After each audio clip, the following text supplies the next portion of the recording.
ግን በዚሁ ጥያቄ ላይ የእርስዎን አስተያየት ይጨምሩበት። ጦርነትን የትኛውም የአፍሪካ ቀንድ አገራት አፎርድ አያደርጉም። አይደለም ያደጉትም እኮ አፎርድ እያደረጉ አይደለም። ለሩሲያ እኮ የዩክሬን ጦርነት እየከፈተ እያየናት ነው እና ጦርነት ገብተንም በቀላሉ የምንተውም አይደለም። በጣም ዲስትራክቲቭ ነው። የሰው ላይፍ ነው ኮስት የሚያደርገው። ስለዚህ እንደው የህልውና ጉዳይ ለኤግዚስቴንሻል ትሬት ካልሆነ በቀር ተመራጭ አይደለም። ኢኮኖሚካል ትሬት ነው ጦርነት። ለሰላም ራሱ አፕሮት ነው። ለፖለቲካው ለሶቨርኒቲ ትሬት ነው እና እኛ ደግሞ ጦርነት አያነሰንም። ትላንትና በጣም ዲቫስቴቲቭ ጦርነት ነበር። አሁንም ችግሮች አሉብን። እሱ ላይ ደግሞ ዓለም አቀፍ ጦርነት ውስጥ ገብተን እንደ ሀገር ሰርቫይቭ ማድረግ ይከብደናል። ስለዚህ ለእኛም አይደለም ለኤርትራም በብዙ መልኩ ሲል በጣም ፖለቲካሊ አንስታብል የሆነች ኮንስቲቱሽናል ኦርደር እንኳን ያልፈጠረች በጣም በብዙ ነገር ላግ ያደረገ ሀገር ነው እና ሰላም ነው የሚሻለን። ስለዚህ ሁለቱም ሀገራት እንደ ሶስተኛው ወገን ተጨምሮም ቢሆን ወደ ሰላም ወደ እርቅ ጉዳዮችን በድርድር ወደምንፈታበት አማራጭ መሄዱ ነው የሚሻለው። ጦርነት አናፎርደብል ነው የሚል ያለኝ። አቶ አብዱራህማን ወደ እርስዎ ጥያቄ ይዤ ልምጣና እንግዲህ ኢትዮጵያም ኤርትራም ከኋላቸው የሚሰለፉ ሌሎች ኃይሎች በተደጋጋሚ ይነሳልና እንዲህ አይነት ግጭት ከተከሰተ የሌሎች ሀገሮች መፋለሚያ ሜዳ ሊሆኑ ይችላሉ ኢትዮጵያና ኤርትራና አስኪ ነው ከዚህ አንጻር ተብሎ ይነሳልና የምስራቅ አፍሪካን ፖለቲካ እንግዲህ በቅርበት የሚከታተሉ ሁሌ የሚተነትኑ ባለሙያ ነውትና አስተያየት እሱ ላይ እንዲሰጡ ፈልጌ ነው። እንግዲህ ጭብጡ ታይተዋል ማለት ከሶማሌ ጋር የተደረገው አለመስማማት ግብጾችን ሶማሌ ድረስ እንዲገቡ አስችለዋል። ጅቡቲም እንደዛ፣ ግብጽ አሁን እዛ ይገኛሉ። ኤርትራም እንደዛ፣ ቱርኮችም እና ሌላ ኃይሎችም ኢራኖች ለምሳሌ የመን ውስጥ ይገኛሉ። ሳውዲ አረቢያ ደግሞ አሁን የመን ወደ ሳውዲ ለማስመለስ እየሞከሩ ናቸው። ኢማራቶችን ከየመን አስወጥተው በኢራን የሚደገፉ ብቻ የሁቲ ቡድን ቆርጠዋል እዛ እና በኢትዮጵያና በኤርትራ ይሁን በኢትዮጵያና በሱዳን በኢትዮጵያና በሶማሊያ የሚገኝ የሆነ አይነት ግጭት የግድ ነው ሌላ ሀገሮች እንደሚገቡበት የሚያሰጋው። ለምሳሌ በአሁኑ ጊዜ ምናልባት ኢትዮጵያ ከኢማራትና ከእስራኤል ጥሩ ግንኙነት አላት። እስራኤል ደግሞ የግብፅና የቱርኪ ወደዛ አካባቢ መስፋፋት ስጋት ሊፈጥርባቸው ስለሚችል ሶማሌላንድ እውቅና ሰጥተው እዛ ላይ ምናልባት አንድ እንቅስቃሴ ሊያደርጉ ይችላሉ። ከዛም አልፎ ህንድ ደግሞ አሁን ባለፈው በጠቅላይ ሚኒስትር ሞዲ አዲስ አበባ በደረሱበት ጊዜ የኢትዮጵያና የህንድ ግንኙነት ወደ ስትራቴጂካዊ ሌቭል ከፍ አድርጌዋለሁ ብለው ተናግረዋል እና ይሄ ነገር ምን ያህል ስጋትና የሌሎች ሀገሮች ጦርነት ውስጥ የመግባት ሁኔታዎች ሊፈጠሩ ይችላሉ። ይሄ እንዳይሆን እንግዲህ የመንግስታቱ ወደ ነበርበት ወደ 2018 እዛ ላይ መመለስ አለባቸው። ይሄን ለማድረግ ደግሞ መጀመሪያው የባህር በር ጥያቄ ይሁን የሌላ ጥያቄዎች የሚነሱት በአግባብ በተጀመረው ስምምነት በተጀመረው መንፈስ በ2018 የተጀመረው በአስመራና በጅዳ በአቡዛቢም የተደረገው ስምምነቶች እዛ ላይ መመለስ ቀላል ነው። እሱ ይቀላል፣ እሱ ደግሞ ይበጃል ለሁለቱም። ኢንፋክት ለሁለቱም ብቻ ሳይሆን ለሌሎቹም ጨምሮ ማለት ነው፣ ለቀጠናው በሙሉ ሌላ ሊገቡ የሚችሉ ኃይሎችም እንዲቆጠሩ ያደርጋል። ወደ መፍትሄ እየመጡ ነውና መፍትሄውን ከማንሳታችን በፊት እንደው በቀጠናው ላይስ ምን ሊያመጣ ይችላል እንዲህ አይነቱ አሰላለፍ? ቀውስ ያመጣል። እንደሚታወቀው የቀይ ባህር ዋና የንግድና የሌላ መናኸሪያ አካባቢ ስለሆነ የአፍሪካ ቀንድ ደግሞ እዛ አካባቢ ነው ያለው። ስለዚህ ቀውጡ የአፍሪካ ቀንድ ሀገሮች አልፎ ወደ ቀጠናውና ዓለምን ሊያሰጋ ይችላል። ለዚህም ነው በዩናይትድ ኔሽንስ ሲሆን በአሜሪካም በአውሮፓ ህብረት ጫና እየተደረገ ነው ወደ ጦርነት እንዳይመራ ይሄ ነገር እየተባለ ነው። ምክንያቱም ለነሱም ስለሚጎዳ ማለት ነው በኢኮኖሚና በሌላ ምክንያቶች። አቶ ባይሳ ወደ ቀጠናው የሚያመጣውን ችግር እንዴት አዩት? ለሀገራቱ ብቻ ሳይሆን ሌሎች ሀገራትም የመፋለሚያ ሜዳ ሊያደርጉት ይችላሉ። አንዱ በአንዱ ጀርባ ሊሆን ይችላልና እንደው በቀጠናው ላይ የሚያመጣው ችግር ምን ሊሆን ይችላል? በቀጠናው ላይ ትልቅ ችግር ያመጣል ባይነኝ።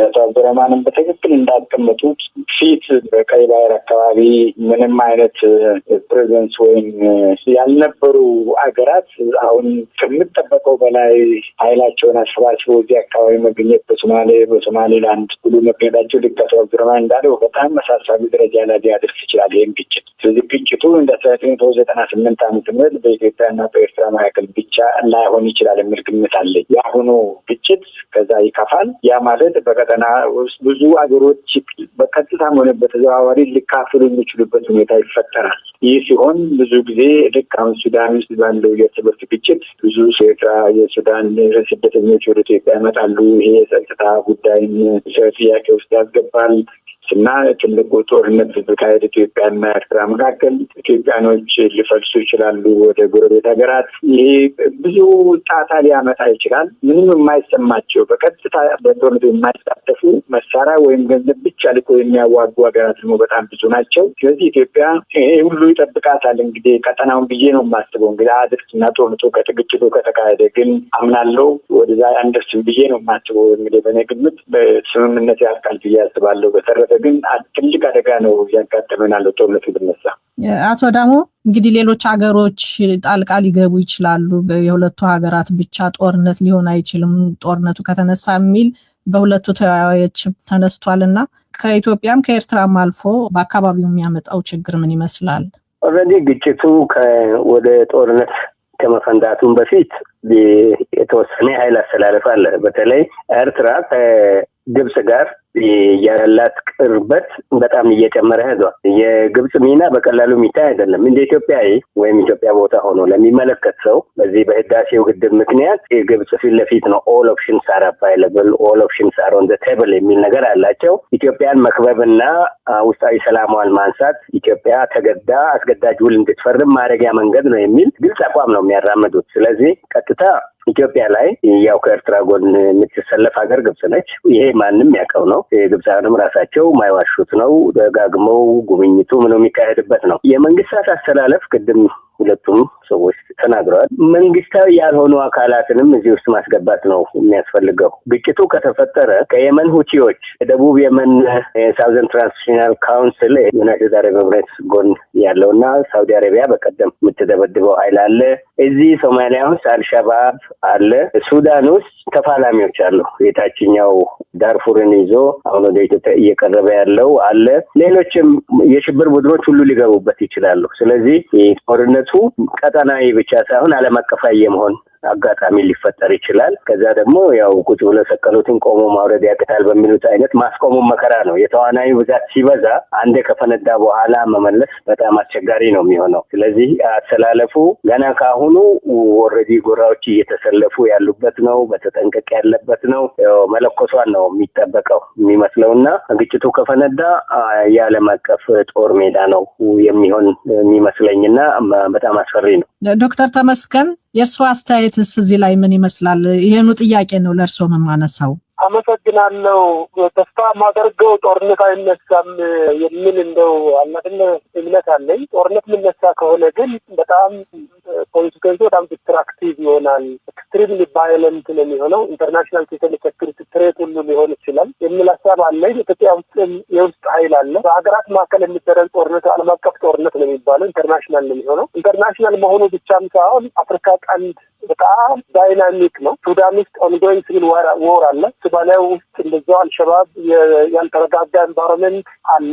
በሰላም አስከባሪ ሲል የገባ የጎረቤት ኃይላትም አሉ። እንደዚሁ ደግሞ ቀይ ባህር እንደሚታወቀው ኢንተርናሽናል ትሬድ ሩት ነው። በጣም ከፍተኛ የሆነ ሴኩሪታይዝድ የሆነ ዞን ነው። ጅቡቲ ውስጥ እንደሚታወቀው ከፍተኛ የሆነ ለሀያላን ሚሊተሪ ቤዝ ያለበት ቀጠና ነው። ስለዚህ እዚህ አካባቢ ላይ የሚፈጠረው ጉዳይ አልቲሜትሊ ዓለም አቀፍ የመሆን እድሉ በጣም ከፍተኛ ነው የሚሆነው። በዛ ላይ ደግሞ እንደሚታወቀው ጎራ መፈጠር አለ። አላይመንት ሪአላይመንት ብል ታነሳ የነበረው ስትራቴጂክ ፓርትነርሺፕ የመፍጠር ሁኔታ ይታያል በኤርትራም በኩልና ስለዚህ ሌሎች ሀገራት የመግባት እድሉ በጣም ከፍተኛ ነው የሚሆነው። እንደዚሁም ከባህር ማዶ እንደሚታወቀው ጋዛ ላይ የሚሆነው እስራኤል አሜሪካና ኢራን ጋር ተያይዞ ያለው ፍጥጫ የሁቲ ስለዚህ ኦቨርኦል ዳይናሚክሱ ኢንቫይሮንመንቱ በአጠቃላይ በጣም ቮላታይል እና ከፍተኛ የሆነ ማለት መገመት የማይቻል አንፕሪዲክተብል ሴኩሪቲ ዳይናሚክስ ያለው ጂኦፖለቲክሱ በጣም ከፍተኛ ነው። እዚህ ላይ ይሄን ጨመርን ማለት እኛ መሸከም የማንችለውና መውጣትን የማንችለው ውጤት ነው ሊመጣ የሚችለው። ስለዚህ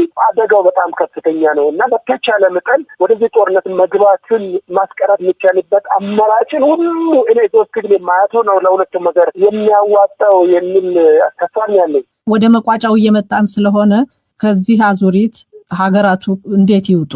መፍትሄው ምን ይሁን? ይቀጥሉ ዶክተር ተመስገን በዛው ይቀጥሉ። መፍትሄው ሊሆን የሚችለው ሰላም ነው። አንዳንዴ ሰላማዊ ባልሆነ መንገድም ሰላምን መፈለግ ተገቢ ነው ብዬ አስባለሁ። ምናልባት ኢትዮጵያ የምትፈልገውን ነገር ሁሉ ዛሬ ላታገኘው ትችላለች። ኤርትራ የምትፈልገውን ነገር ሁሉ በአንድ ጊዜ ሁሉንም ኢንተረስት በአንድ ጊዜ አናገኝም እና ለአጀንዳዎቻችንን ጊዜ መስጠት በጣም ጥሩ ነው። በተቻለ መጠን ደግሞ ታጋሽ መሆን ጥሩ ነው። አሁን ኦፍኮርስ ግሎባል ገቨርናንሱ በጣም ፍራክቸርድ እየሆነ ነው። ሴኩሪቲ ካውንስል ማለት ያስቸግራል። ገቨርናንሱ በጠቃላይ በጣም የመፈረካከስ አደጋ እየታየ ነው እና እንደው አፍሪካ ህብረትም የተባበሩ መንግስታት ድርጅትም ሴኩሪቲ ካውንስልም በዚህ ጉዳይ ላይ ጣልቃ ገብቶ ይህን ጉዳይ ጉራ ይዘው አንዱ ሌላውን ከመደገፍ ይልቅ ለጋራ ሰላም፣ ለጋራ ደህንነት ይህን ጉዳይ በጠረጴዛ ዙሪያ ተነጋግረን የመለስነውን ሰላም ወደ ነበረበት ለመመለስ የሚደረግበት ጥረት አማራጮች በአፍሪካ ህብረትም በኢጋድ በኩልም ብሎ ደግሞ በሴኩሪቲ ካውንስልም ወይ በተለይ በአውሮፓን ዩኒየን እና በአሜሪካ በኩል ቻይናንም ጨምሮ መልቲላተራል የሆነ ዲፕሎማቲክ አፕሮች ተከትለን መፍትሄ ብንፈልግ ይሻላል። ይሄ ነው የሚያዋጣው። ፕሮፖዝ ማድረገው እኔ መልቲላተራል ዲፕሎማቲክ አፕሮችን ነው። አመሰግናለሁ ዶክተር ተመስገን። አቶ አብዱራህማን መፍትሄውን መቋጫው ምን ይሁን? እንዴት ያብቃ ይሄ የጦርነት የሁለቱ ሀገራት የጦርነት አዙሪት? እንግዲህ በአሁኑ ጊዜ በኢትዮጵያ መንግስት ነው የባህር በርና የሌሎች እየተነሱ ያሉት እና እነዚህም ለጦርነት ጀስቲፊኬሽን ለመስጠት ከመጠቀም ተቆጥበው ባለው በ2018 ስምምነቶቹ መሰረት ወደዛ ተመስርተው እንደዛ ቢሰሩ እየተሻለ ነው። በተለይ ደግሞ በፕሬዚደንት ኢሳያስ ኢንፋክት የቅርብ ሰዎቻቸውን የማያምኑ ሰዎች ሆነው ጠቅላይ ሚኒስትር አብይ አህመድ ግን ትልቅ እምነት ሰጥተው በጣም ሊሰሩ ከሱ ጋር ፈልገው እንደነበር ሁላችን ታዝበናቸዋል በዛን ጊዜ እና ያን ነው የሚያዋጣው። ሁለቱ ሀገሮች መንግስታቱ ኦፍኮርስ የህዝቡ ጉዳይ ነው፣ ጥሩ ናቸው መጥፎ ናቸው እዛ ላይ ሳንገባ ማለት ነው። ግን እነዚህ ኃይሎች ያው በአሁኑ ጊዜ የኢትዮጵያና የኤርትራ ህዝብ ኃላፊነት ተሸክመው ስላሉ ወደ ሰላም ተመልሰው በሰላም በድርድር የሆነ ነገር የሚያለያያቸው ካለም መፍታት ወደዛ ብቻ ነው፣ ሌላ አማራጭ የለም። አንድ የመጨረሻ ቃል ልላት የምፈልግ ደግሞ አቅሙ አለን ወይም መሸከም እንችላለን ወይ አንችልም የሚል ጥያቄ ብንችልም ጦርነት አማራጭ አይደለም። ጦርነት በምንም ጊዜ ለማንኛውም ነገር አማራጭ ሊሆን አይችልም።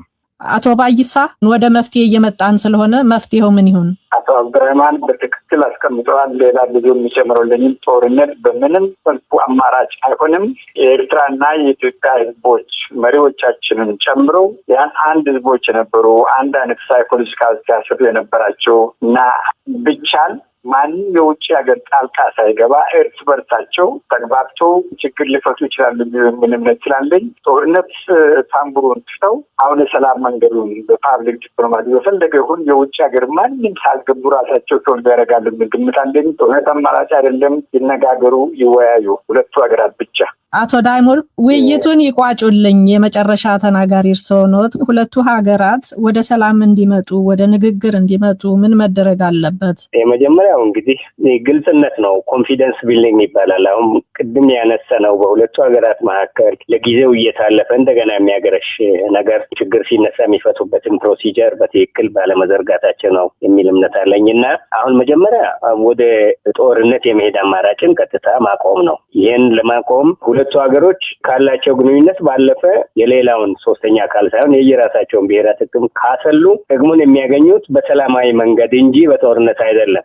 በጦርነት ኪሳራ ነው። ሁለቱም ጥቅሞቻቸውን ሊያጡ ስለሚችሉ በዛ መልክ ካሰቡ በኋላ ተቋማዊ የሆኑ ውይይቶችን በትዕግስት ማካሄድ አለባቸው የሚል ነገር አለኝ። ሁላችንም በዚህ መልክ የጦርነት ፕሮፓጋንዳውን መቀነስ ነው መጀመሪያው ነገር። ራስን ለዛ ፕሮፓጋንዳ አለማጋለጥ ቢጀምር ከዛ በኋላ ውይይት ይመጣል። አሸናፊ ተሸናፊ የሚባል ነገር የለም በሚል መንፈስ ወደ ውይይት እንዲመጡ መግፋት ነው። ትላልቅ ሀገሮችም እየመጡ ነው ወደ ኢትዮጵያ። በጣም በብዛት ዲፕሎማቲክ እንቅስቃሴ አለ። ይህን ሳያነሳ ያልፋል የሚል ነገር የለኝም። ግን ባለቤቶቹ ሁለቱ ሀገሮች ናቸው። ሁለቱ ሀገሮች በጋራ ነው መጠቀም የሚችሉት። አንዱን የሚያሸንፍበት የለም የሚል እይታ ይዘው በትዕግስት በድርድር ለመፍታት መሄድ ነው። በሁለቱ ሀገሮች ውስጥ ያሉ አጎራባችም የሆኑ የታጠቁ ኃይሎችም በዚህ መልክ ነው መሄድ ያለባቸው። አጋጣሚውን ተጠቅሞ አመፅን ማቀጣጠል አይጠቅምም፣ አብሮ መጥፋት ነው የሚሆነው። በዚህ መልክ በስነ ልቦና ጀምሮ ወደ ህጋዊ መስመር መሄዱ ነው የሚያዋጣው የሚል